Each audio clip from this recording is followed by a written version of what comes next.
It's the Kyle Hyman Show on Redeemer Radio.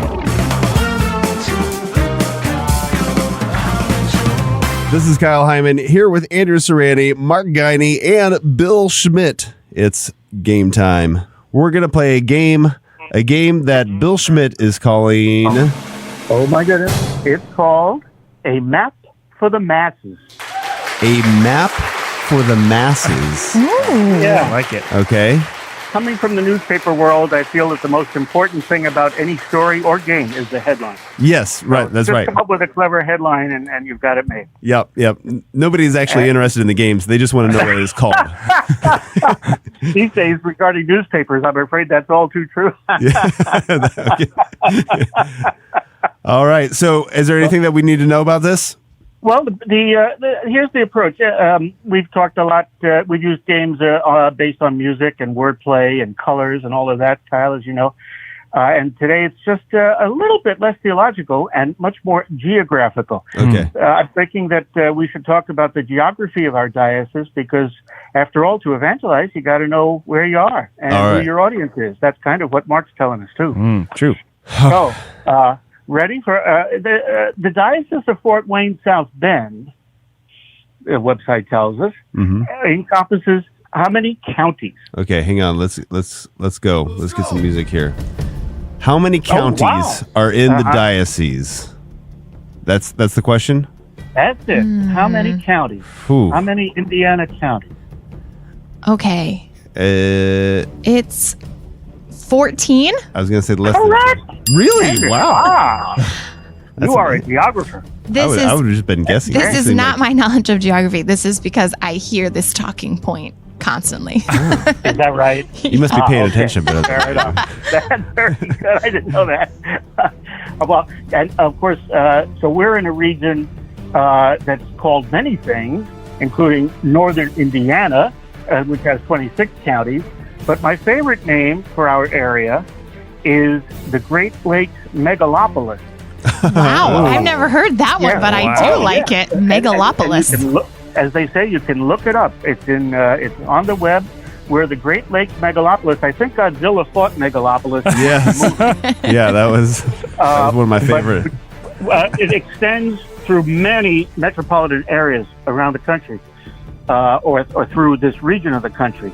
Can you name the westmost and eastmost points of the Great Lakes Megalopolis? And, of course, it all hugs the Great Lakes. Yeah. Okay, so westmost would be somewhere in Minnesota. Correct. Okay, I was still in It's the Illinois. Minneapolis-St. Paul Okay. Statistical District, right? And eastmost would be... where would the Great Lakes end? Maine? Yeah. No, not Maine. No? New York? Yes, Rochester, New York. Very Yeah. good. Whoa. Mark and I are just going to go get a cup of coffee and we'll be back. I'm down on my Indiana geography at the moment, so you guys have to carry the team here. All right. What else we got? Well, of course, we've got the Fort Wayne area within our own area of the megalopolis. But let me describe this area of our diocese, and you have to tell me what it is.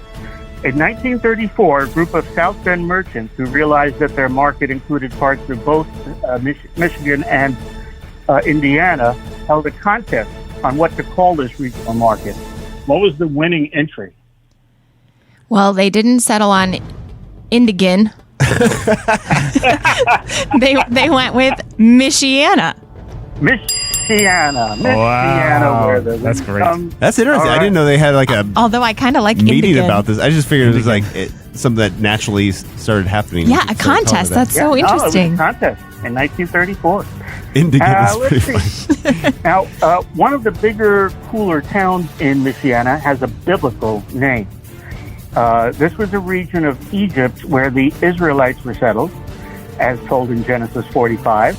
When the Lord brought them out of Egypt, it was from this region that they exited. Can you name this land? And it's a town in our diocese.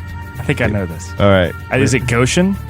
Yes, the land of Wow, Mark with the biblical knowledge. On the board. He didn't even need to know I Indiana knew town. the town Goshen. I didn't know that was That's perfect. biblical. Nice. Now, another way to think of the geography of our area is the continental divide. Did you folks know that there's not only a north-south continental divide that actually runs through the Rocky Mountains, but there's an east-west continental divide where on the north the rain drains into the Great Lakes, and to the south it drains into the Mississippi River. So where in our diocese is the continental divide marked? And the clue is that the town is another biblical name. It's mentioned in the Bible. Oh. Wow. I was just going to randomly guess Warsaw, but I don't think Warsaw is in You're close. You're close. Oh, close to Warsaw. Yeah. Close around, geographically? Sorry. Or? It's around all the lakes, the big lakes. It's around the big lake. Halfway between Fort Wayne and South Bend, maybe? I don't know. What is it? I don't know. It's Syracuse. Syracuse. Yeah. The state government actually erected a marker that's north of Webster and south of Syracuse, and it's the Continental Divide. Wow. I feel like I've been there. I think I've seen That's it. so interesting. Yeah, it's pretty cool to take a look at. Where does Syracuse appear in the Bible? Oh, boy. I wish I could tell you. In 2 Corinthians. Not really. You're certainly in the right testament. Okay. That's good. That's good. Right. 50-50 chance for the testament. Is it a gospel? No. But so now proceed a little bit further into the New Testament. Acts. Yes. I do know the order.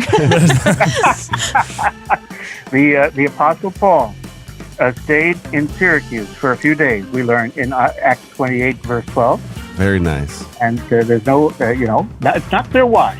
But well, but Bill, thank you for another game. Place. You know, we were It's talking a about pleasure. podcasts earlier. You've got a podcast. Where can people find that? Please listen to EncounterPoints.com, co-hosted by Ken Hellenius himself. All right, EncounterPoints.com.